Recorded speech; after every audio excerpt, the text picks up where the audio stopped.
Hello guys, for today's video ay ituturo ko kung paano paggalawin o pasayawin itong isang picture. Yan, picture lang papagalawin at papasayawin. Ayan, first step ay pumunta lang tayo sa ating Play Store at isearch yung Pixverse AI. Yan, type natin dyan yung Pixverse.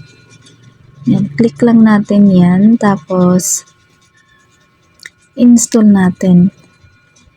Yan, click install.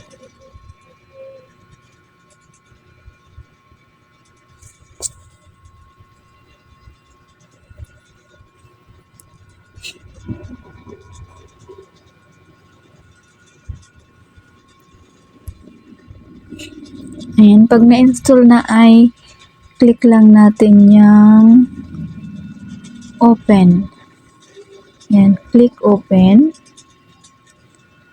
And then, nandito ay kailangan lang natin mag-login. Login with your Google or with your email.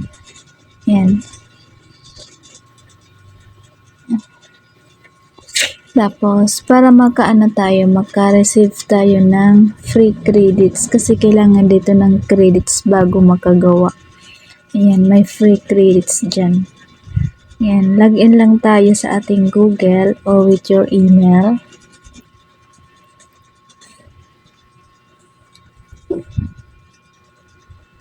Ayan, nakalagin na tayo. Tapos, yan, may 120 free credits na tayo.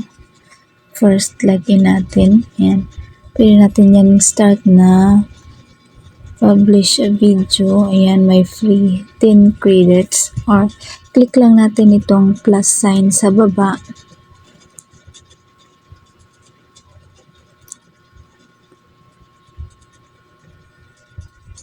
Yan. Tapos, click natin yung upload your image. Ayan. Pili ka lang dyan kung i-allow mo lahat ng video mo or picture. Ayan. Pili ka lang dyan ng picture na iyong pagagalawin o papasayawin. Ayan.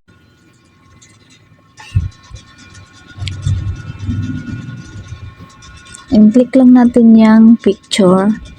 Tapos, dito naman ay itatype natin dyan yung ating iuutos dyan sa picture kung anong gusto mong gawin dyan sa picture. Ayan, dahil gusto kong pasayawin yan ay ayan, type lang natin yung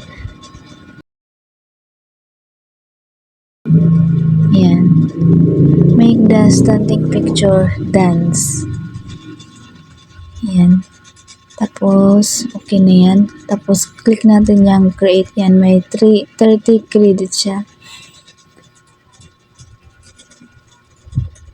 Yan. Tapos, ayan. Your video is generating. Antayin natin na matapos yung pag-generate ng video. Mag-notify ulit yun pag natapos na i-generate yung video natin. Ayan, your video is ready. Click natin yung view. Ayan na yung ating picture. Ayan, sumayaw siya. And then, click na natin yung download. Yung sa taas, ayan. Tapos, MP4. Save as MP4. Ayan, download complete. Ayan, ngayon check naman natin kung na-save na sa ating gallery yung dinownload natin.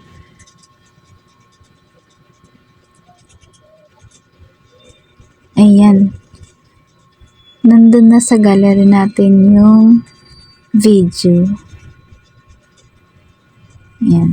Ganun lang po kadali mag-edit ng isang picture o magpagalaw o magpasayaw. Ayan, sana po may natutunan kayo. Thank you for watching.